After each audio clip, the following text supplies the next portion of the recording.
We will go ahead and call to order the Wednesday, February 4th, 2026 City of Solon regular council meeting. I'll start with pledge. I pledge allegiance to the flag of the United States of America and to the republic for which it stands, one nation, under God, indivisible, with liberty and justice for all.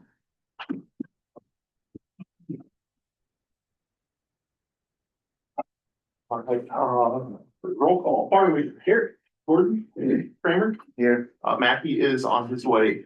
Just directed on that. He'll be here. And Morris. Yes, here. It's to our civility pledge. We pledge to promote civility by listening, being respectful of others, and acknowledging that we are all striving to support and improve our community.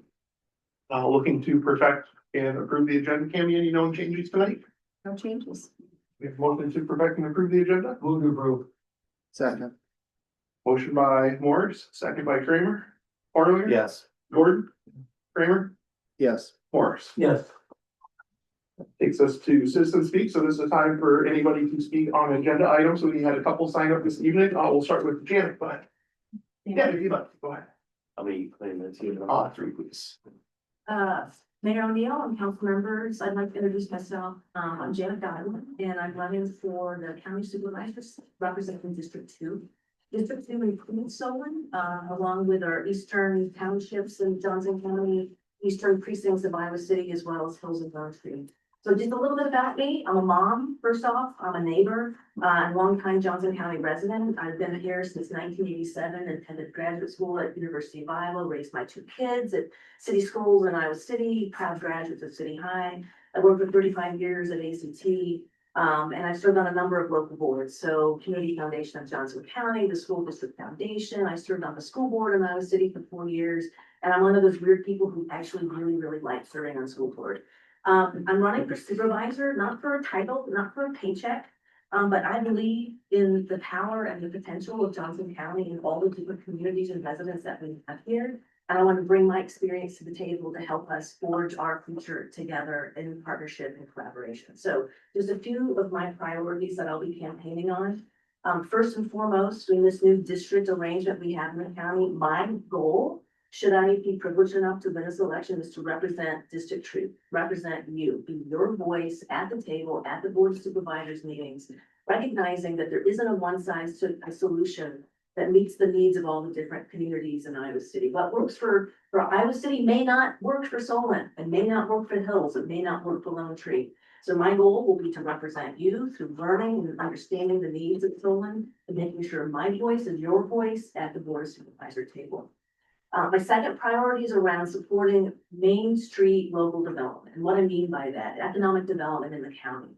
And again, it's not one size fits all. What's happening in North Liberty or Tiffin may not be the solutions that you want and are planning for in Solon. And so when we think about economic development, I think about partnership from the county to the municipalities, as well as school districts, as well as the nonprofits and business community in the county. And through partnership and understanding localized needs, I think the county can do a better job of serving you.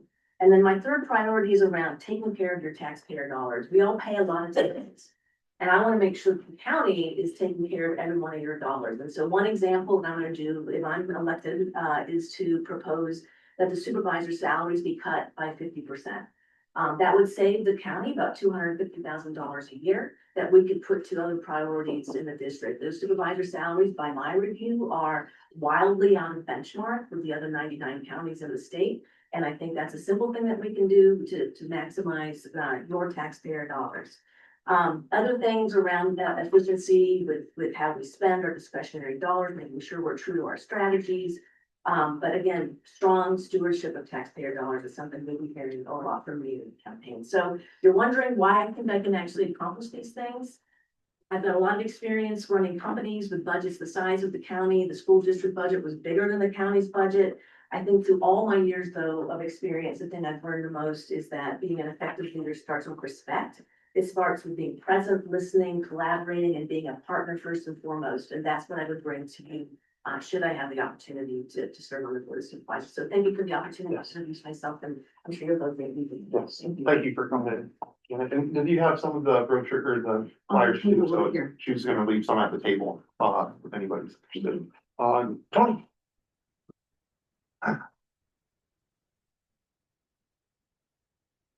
Very pleased to have you. Water is becoming a bigger issue than ever before. I mean no disrespect to anyone, but I want to read a couple of quotes that have been given to us, regarding, the hooking up project. This is, July 31st, 2020, I'm sorry, December 21st, 2017. This is our engineer, respectfully. I don't see this as a high-risk endeavor. I see it as an opportunity to potentially decrease the rate at which our current rates are going to increase. Fast forward to July 31st, 2025. The star engineer and the engineer for MS Engineering, who represented McBride Point. The two gentlemen also discussed how revenue from the expanded customer base could help fund the construction of future well, enhancing system redundancy and reliability. And now we find out that future well is moving up 1.5 years because of the 40 additional houses that are not paying taxes and not going to help support our sewer. The concerning thing is the comment that was made, it doesn't matter who gets the water, whether it's Solon or McBride Point developer, it's all the same water. That's our idea of water responsibility going into the future. We have a lot of work to do. There's no answer to any of this, but there's a time now to come together and start talking about our water. And I have to give credit to the Solon Public Library, which I think was a visionary move on their part. They booked the state geologist, who's somewhat of a hero, certainly a visionary to a lot of people. On February 16 at 6:30 p.m. Monday, in the Solon Public Library, Iowa Water, the state geologist Keith Schilling, PhD. Join us at the Solon Public Library as Mr. Schilling discusses Iowa's water future and the part you can play in shaping it.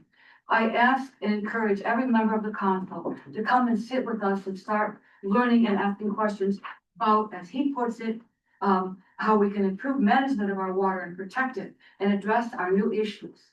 And I would also hope that our engineer could come and that a good portion of the high school is coming, the high school, Don County's kids. This is where we start discussing it, and no easy answers about how this is going to pay for this and that. We need to sit down equally and open the door to eventually a water committee, county on it, and all the communities and trailer courts, etc. Official, where we begin talking about water before we come to the point of conflicts of interest with Coralville, who's using the most water, and fights with the AI and so forth. This is something that I hope everyone, and certainly the candidate for supervisor, will attend and contribute to. Thanks for your time. Thanks, John. That was it that we had folks for signed up. Is there anybody that wanted to speak that did not have a chance to sign up? Right. With that, we will, item 7, consent agenda. So this would be approval of the minutes from the January 21st, 2026 regular meeting. Approval list of bills, treasurer's reports and transfers, building permits, beer and liquor license approval. So we have RJ's Express and Bluebird Cafe, and then a reappointment of Shard Cosgrove for the board and commission, or the board and commission appointment of the library board of trustees. Is there any known issues with either of the alcohol license for reapproval? None. I'll move to approve the consent agenda. A second. So motion by Barlinger, second by Gordon. Barlinger, Yes. Gordon, Kramer, Yes. Mackey, Yes. Morris. Yes. All right, that takes us to item 8, fire department report. Right, you want to give? Not much going on, other we're busy, we're averaging about 2 calls a day already, so we're ahead of schedule for last year. It's been cold, but we've survived everything. Appreciate everything. So far, so good. It's item 9, sheriff's office reports. I don't have anything this year that comes around. Anybody have anything for set up this week? Thanks for coming. Thank you. To item 10, the public works superintendent reports. Guys. Not much going on. We started cleaning all the ponds at the city hall. Getting that all shaped up for spring. And that's about it. Still trying to get everybody in line for the water tower project and the First Street water main, replacement. We had a little issue with the water main break over the weekend, but that's all fixed and other than that, just glad it's warming up. A little bit of progress at the new city hall, front doors, are in, most of the windows are in. Drywall and mud is going on right now. Had a sewer issue with the current building here, we took care of last week. The bridge. Went pretty well. Hopefully that's. That it. I appreciate all you guys do. Hopefully the water mains can start happening on 8 to 4, Monday through Friday instead, but I appreciate you. Always take care of Probably that would stuff. have happened. This is the first one that hasn't been in the middle of the night. All right, well, appreciate all that you guys do. Thanks to item 1, library report, Liz. Yeah, hello. Just want to give you all a quick update about my plans. My husband has been working in Minnesota for the last 2 years, the last year of which he has been up there 3 weeks out of the 4.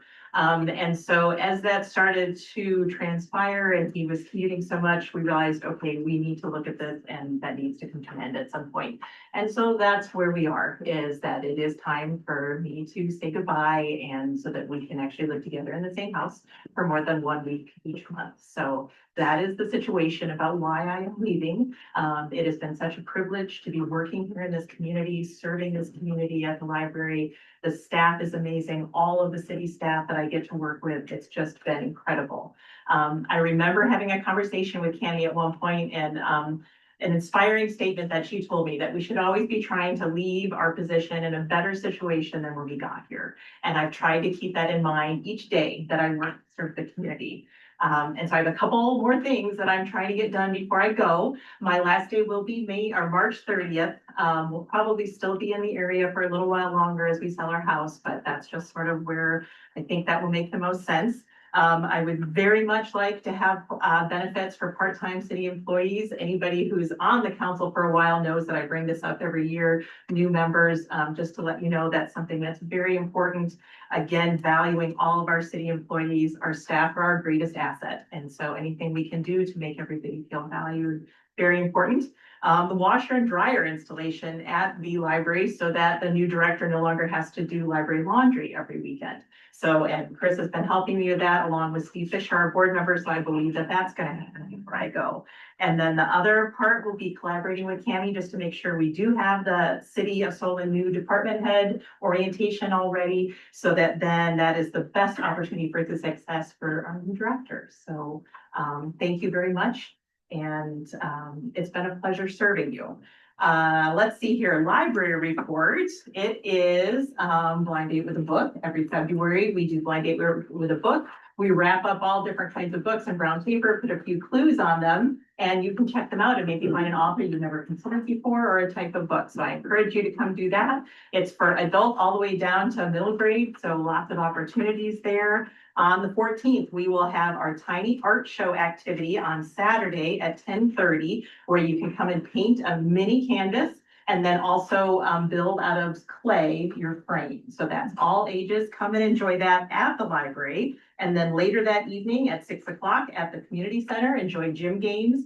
And then we'll have movie and popcorn at 7, and it will be Dog Man, what we are showing. And then, as Tony mentioned, we do have the state geologist coming on Monday, the 16th at 6:30. And our cookbook club this month will be Saturday, the 21st at 11. And the theme is bring a friend. So grab someone with some good recipes and have them tell them. Any questions? Thanks for everything that you've done, Liz, since Yeah. you've been here. Just the challenge of being apart from your husband the majority of the time. It's thank you for the sacrifice that the two of you have made to help serve us, and nothing but the best for you. Thank you very much. And in the future. I'd like to echo that too. Thank you. Thank you. Takes us to item 12, city engineer report. Nate? We have various reviews underway for plans and site plans that I'm working with Tim and Kevin on the wastewater plant. Our design team's been working on various items related to the plans for that. Key items that we've been working on, we finished most of the topo survey. We have the future service area sewers that we need to coordinate to make sure that we can get under the creeks. We surveyed those creek crossings, put together preliminary profiles for those in order to establish the elevation that has to be at the wastewater plant. We're also looking at some layouts. We'll talk about those here under item 16. And then we continue to work on the floodplain modeling that we have to do in order to construct on the site. So those are the key points. So any questions for Dave on any of that? It's item 13, city attorney, Kevin. Nothing. Takes us down to new business. Item 14, resolution 2602, site plan extension, Solon Community Housing Corporation. Kim? Yep, thank you. So wanted to, just recap this project. So last year in January, the city council approved a site plan, that was presented, from the, Solon Community Housing Corporation. Mark Takis is here representing that group. So the plan, is to build 220 unit, two-story buildings on the lots that are across from the storage facility. They're vacant lots right now. They'd be to the east of the storage facilities, to the south of Memorials by Michaels. And so there will be a unit, one on each lot. With that, because they're gonna do them in phases, there needs to be a stormwater agreement as well as an access agreement. Currently, where we're at is the, there was a conditional zoning agreement. So these were commercial lots and it's a commercial district. But the council approved these lots to be rezoned to R3 to allow for multi-housing on them under the condition that this project happen. It can't stay R1 or it can't stay R3. It's being rezoned specifically for this project. So if this project did not go forward, these would need to be rezoned back to commercial lots. So there's a lot going on with this project with the conditional zoning agreement, the developers agreement, the access and the stormwater agreements. Those all are going to need to be updated because the project, they're asking for an extension, which was allowed in the original resolution last year. And so the letter of extension is in your packet. Mark's here to kind of talk about the timeline. This would be granting a 1-year extension to the site plan. So that means within 1 year, they would need to at least apply for the first building permit, which would be the first phase of the project. Mark, is there anything you'd like to walk through? Just a quick update on where we're at. So we're working currently on financing. We have a pretty good idea of how we're going to get the project financed. We're also looking at probably going into the outside community to see if we can do some fundraising. All of that's going to kick off here within the next probably 30 days. Our intent and our project schedule right now has us starting construction for the end of the year. So fall construction start would be ideal. So we will be well within that timeline of the 1-year extension. I know a lot of the planning has been very just thoughtful, very mindful with the consulting group that you worked on as far as different things with it. Just really appreciate just the thoughtfulness that you put into this. Really looking forward to having the project. I don't see any concerns with an extension. I don't know if I've been on board with the housing for this. It's going to be senior housing, which I believe that the community is in need of. It's just a growing need to have the senior housing, and I just think that it's appropriate. You know, it's hard to raise money for that, and I'm on board to give the extension for it because I think it's something that our community needs. Is we need to be looking out for our seniors and having someplace that they can call home and be near their families. any questions or comments that you guys have on the meeting?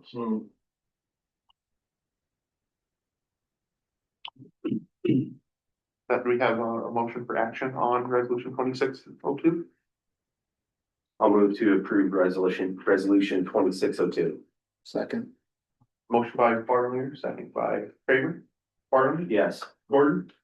Kramer? Yes. Mackey? Yes. Morris? Yeah. Yes.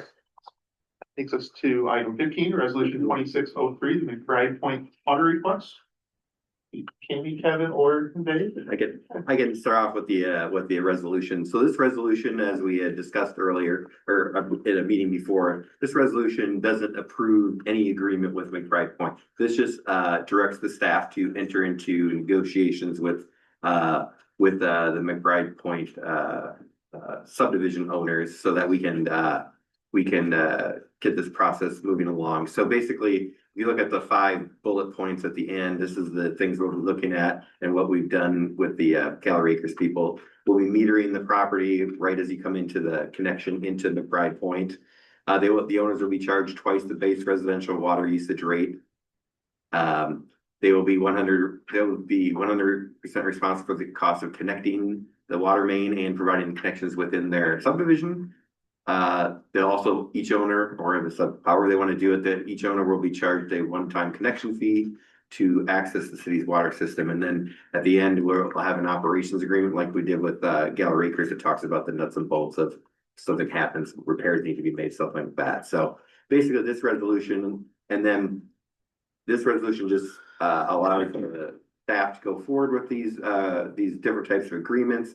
And then obviously any agreement that for this connection would come back to the council for further review at a later date.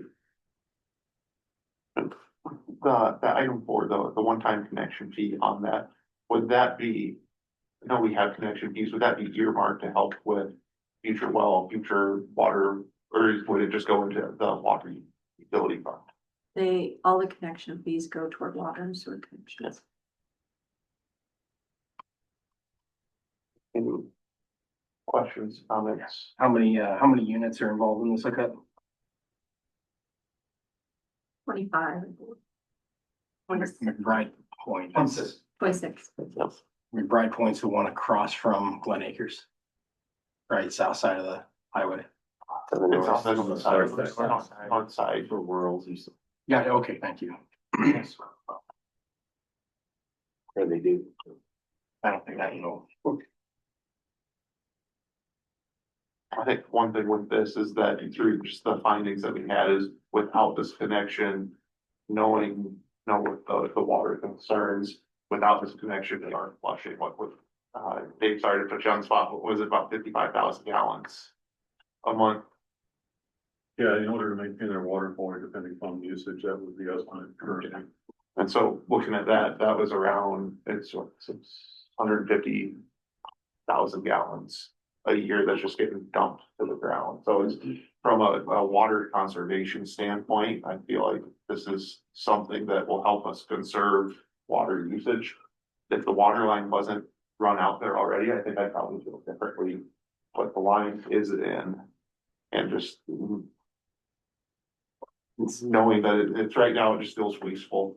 With that, it's, if you look at from like a revenue standpoint, yes, the city's being paid for that 55,000 gallons a month, but I'd rather have it be put to use and not dumped to the ground. It's just my personal thought. I don't know. What do you guys have from a comments, questions, thoughts, anything that you have? Makes sense. Yeah, they usually sort of some other side of. Gallery Acres Yeah, West okay. is if you're out on the golf course, it would be the portion of the homes by what, like the green of number 2. I just Oh, was four. confused there when I read the, paragraph 3 when it said, 100% of the cost of connection to the existing Gallery Acres water main. So we're still talking about the same water main, right? Like Right. not, okay, We're not running anything. thank you. We're not running anything new right there.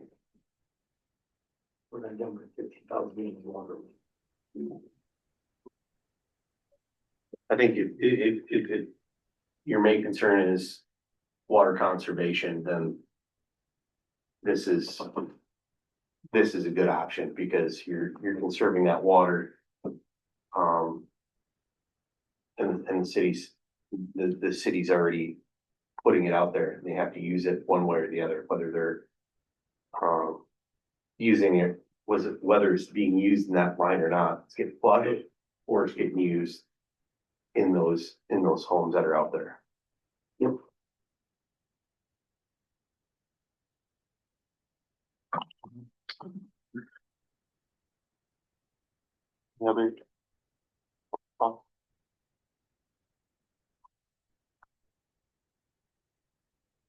No further comment, questions, is there motion for action on resolution 2603? So move. Motion by Morris, second by Kramer, Farley, Yes. Gordon. Kramer, Yes. Mackey, Yes. Morris. Yes. That takes us to item 16, the new wastewater treatment facility layout presentation. Okay, I'm going to let Emily take most of it. She's been working very hard on it and would like her to be able to spend some time talking with you about the options that we've laid out. We did meet with city staff a week and a half ago. Looked at these and this is a slight change from what we started out with on the facility plan. And I'll let Emily take it from here so you can go through For sharing. the process on this. Okay, so. Tammy, are you? Okay.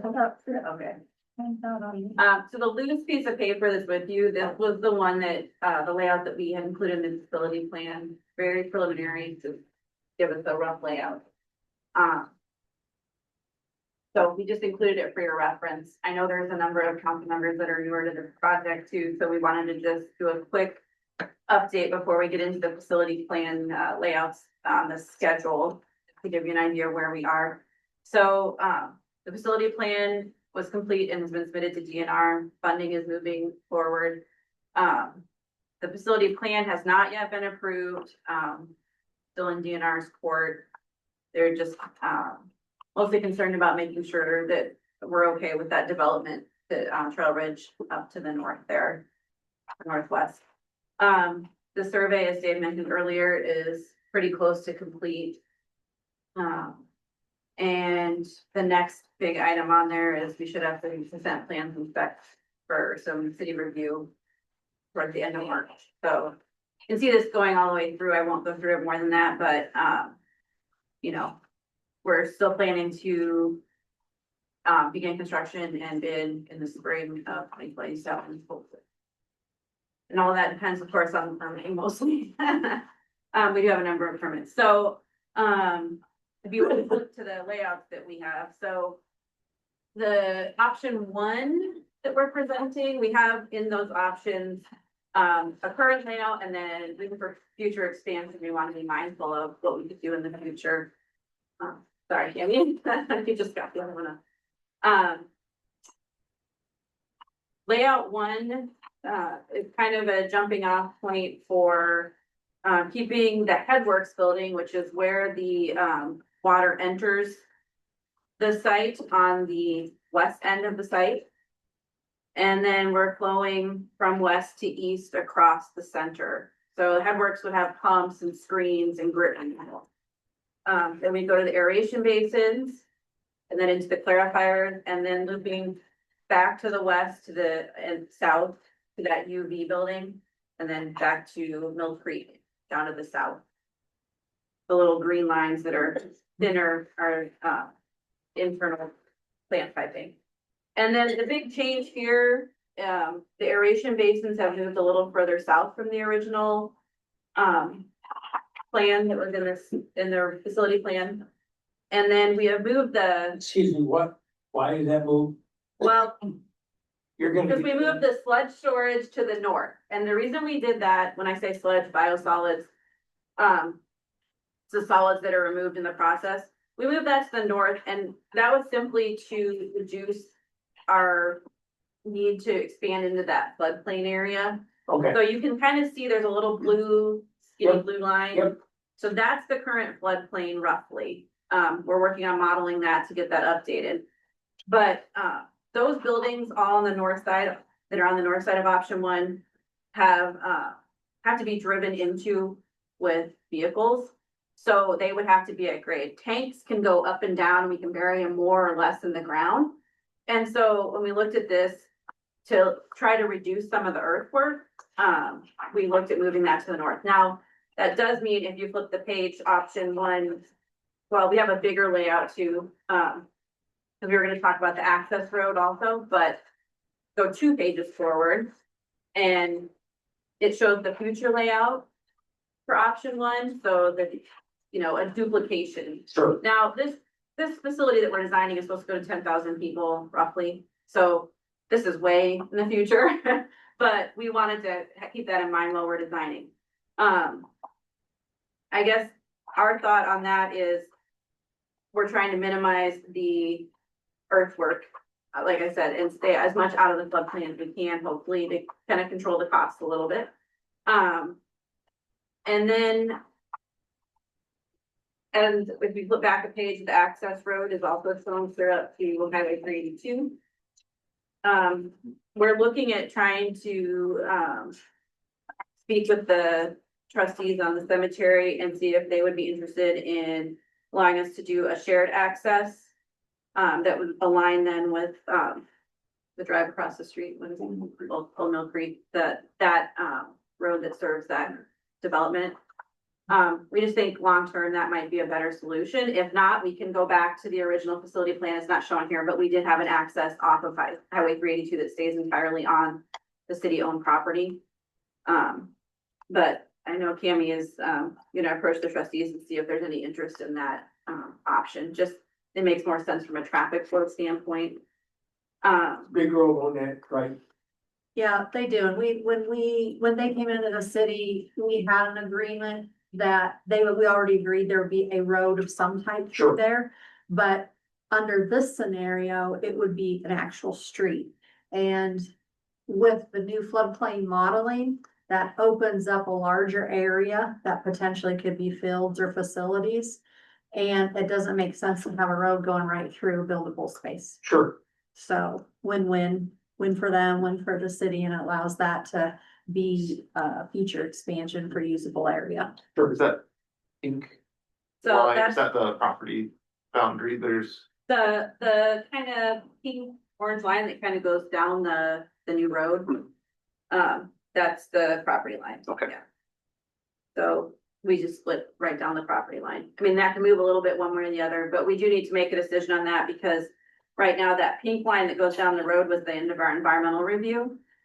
And so if we're gonna construct a road outside of that, then we need to expand that just for permitting purposes. I don't think it would cause any problem, but it just has to be in the area. So Cammie's working on that. And then we do have some other things shown on there. We've got some trees for kind of obstructing prevent the plant being quite as visible from the road. That was also part of the agreement, I believe, when the cemetery came in. So we've got some trees blocking that where there aren't already trees. So that's option 1. That we think that is a good layout. We might have a little more of a preference for option 2, but that's up to you guys to determine. If we flip to option 2, we look at moving the Headworks building to the east side of the site. So as you drive into the site, the Headworks building would be on the left. And then there would also be an admin building right there. You can continue on into the site, and the flow then would go from east to west out to the UV building on the south side and out to the creek. The advantage of this, again, the sludge is moved to the north side, as we discussed already. The advantage of this is that the new interceptor trunk sewer that comes from the existing wastewater plant would not have to be extended all the way to the far west end of the property. We were extending that all the way over there to bring in that development area in the future without having that sewer come in as part of this project, but for planning. But it is quite a bit of distance more to bring that around. It's a 30-inch sewer. It's quite a bit of expense as well. If we stop it on the further to the east, you can kind of see the black manhole just south of that tree line that we're constructing. And then just take it north. That eliminates that whole stretch that runs along the south side and up to the west. Or up to the north, sorry, on the west side. So that would that could be constructed in the future, that stretch, when that future development comes in, but it would lower the cost of that right now for the city. And we're just trying to make some good choices, be mindful of budget, where we can be. So that's kind of the two options that we looked at. And again, if you flip, there's a future option. And we show that overall view just so you can get an idea.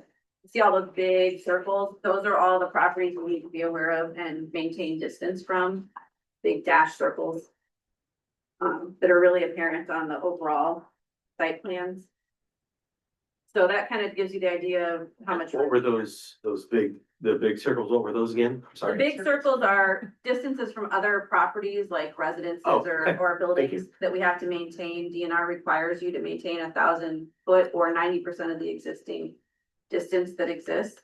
Thank you. So that shows the properties we need to be mindful of. The big black dash line is kind of our boundary with regard to the waivers on the properties that are in Trail Ridge. So that kind of sets, because we are closer than 1,000 feet to those. Good. And Thank you. that was part of the original agreement, so there shouldn't be an issue there, but we draw it on so we don't go across it when we're laying stuff out, so. I don't know, Dave, if you have anything else you want to add. Yeah, a couple of the things that we looked at, we want to make sure we comply with the city setbacks, so we were way in, several of these areas in order to provide the buffer and meet the building setback. We have the ability to get back behind, there's open space between there and the property lines for maintenance, we can set the fence back as far as we want to. And have open space even out, either outside or inside, and we'll work with the staff to get that, confirmed. But this allows not only the next addition, but if we wanted to do that again in the future, even further, it allows a logical extension, and each time we do the extension, it's further away from existing homes. That's why we like this layout, is it does a couple of things. It sets the buildings that we're going to be in most often, and require the most maintenance, the headworks, where we're pulling stuff out pretty regularly and pulling it out. And the lab building that's on the top, and then the aeration base. And those are the areas that the guys are going to be going into when they're doing the sampling most often. So it puts it all right together on that ready to come in, and provides a pretty nice layout with that lighting the apron in there. For them to be able to park vehicles in there. There's plenty of parking and visibility for going between the buildings when we have to pull from one to the other. So taking all that into consideration, looking at the elevation, setting it up so that we are outside the floodplain now, even though the material that we excavated off of those tanks that we want to place to build up the other areas, if we don't get permitting for that right away, it doesn't necessarily hold us up because our buildings that we have now are outside that floodplain. But we want to be able to move that material. So if we get into a situation that gives us a little bit more latitude to be able to still proceed on schedule and potentially just have a stockpile of material for later to look at the floodplain model and give that as a up. So provides a lot of different benefits when we were looking at it, all things that we were taking into consideration as we developed as options. But again, that second option, that's the one that we talked with David and the staff on, and I think for the most part, that's our recommendation, unless there are any other questions. One question I have is appreciate the mindfulness of like monitoring costs by having the flow east to west or west to east. Is it something where it may be cheaper now to extend that line versus to connect the other sewer in, but it may be more costly in the future than if we were to do it now? Has that been factored in, or would it be so far in the future that would be beyond the 10,000 capacity that this is? It would be triggered by development. We don't know at what point that's going to happen. And this is 30-inch sewer that we're bringing around. We don't know if that's going to be 24-inch that we run in later to serve that area. We don't know if it's 30, 36. But we'd be bringing it into the headworks, wherever that is. So we'll be able to size that. We'll be able to put it in a location, based on how things develop and whatnot at a later date. It doesn't hold us to making that decision now. It leaves that open so that we can make that appropriate decision when those things come about, and we can analyze what we need to do. So with that, you feel like between option one and option two that we wouldn't need to decide right now, option one versus option two, or is there one that you would recommend between the two Option two is our preference, mainly from a standpoint of when you come to the site, having it there right away. That seems like it works pretty well, works from a flow standpoint, going from, east to west and then discharging. It helps to reduce some of the piping, the site piping, because everything is set up with the direction of flow. Just a number of things that, as we were looking through, it seemed to make sense to set it up that way. Yeah, couple things, what I appreciate you thinking about tomorrow.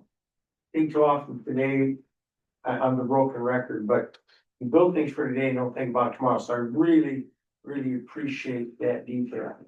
For the three of you sitting there, is that lab garage big enough? Compared to what I have now? I understand that. No, I understand that. I just wanna make sure if we're doing this, if you and the other two are satisfied, then I'm satisfied. But obviously, we don't wanna build it and say, oops, No, we put a lot of thought into, that's what I the thought. space we need down there for employees and future growth and Good, staffing sizes in the future. This is all really put together nicely, thinking of where we're gonna be long after I'm gone. tomorrow. Gotcha. Thank you. Hopefully he's not gone tomorrow. No. Many, many years. And I think when we talk about expansion, the only thing it's gonna do is prices are gonna go up. Yeah. Right? Anybody has anything to do with building or anything, you look at when we first started looking at this project a few years back. The three years ago, when we first started talking about this, the price was a lot less, but prices do what they do. And they keep going up, so as the community continues to grow, if we're ready for, if we can say we have the area for the expansion, I think that's, I really, like you said, we're talking about tomorrow, we're thinking about future councils. We're thinking about future residents, and this is one of the things that we really appreciate the work that you guys are putting into this. So that when we do this, when the town continues to grow and we're looking at it in that aspect. Yeah. So thank you guys for looking at it. Dave, one other question I have, just that as far as building other things on site. As we talked about, if the old fire station gets sold, we're not selling a new one. We talked about buying a hoop building and then moving that down here. Is that okay to do? Not okay to do? Yeah, so we have to make sure that anything that has a water surface falls in those separation distances. We have, there'll be a few things if we have certain uses that we'll have to be mindful of, but for the most part, that area to the east, we're putting the road up as far north as we are, so. Sure. But Okay, future public works, we can look at some other opportunities Okay. down there. That's a large part of trying to concentrate this and make it expandable that way, so Sure. that we don't have the potential to encroach on something that we want to Yeah. set off to the east. and you guys, the three, you're okay with that, right? Yeah. Okay. I'm good. Matt, you guys have anything? Really appreciate the collaboration that you guys had with this and just the superintendents and staff having feedback and partnering with it. So I appreciate the thoughtfulness that you're. The actual. Is there action that we need to take on this, or is it just direction? If you give us direction that you're in agreement with option two and we'll proceed, that'll give us the starting point of starting to lay out all these buildings, get everything detailed out for our 30% plans. Or you can out. Yep. I certainly trust people and know more than I do, so. I should take a motion and a vote on that. Do we have a motion to move forward with option two? So move. I'll second. Motion by Morris, second by Farley.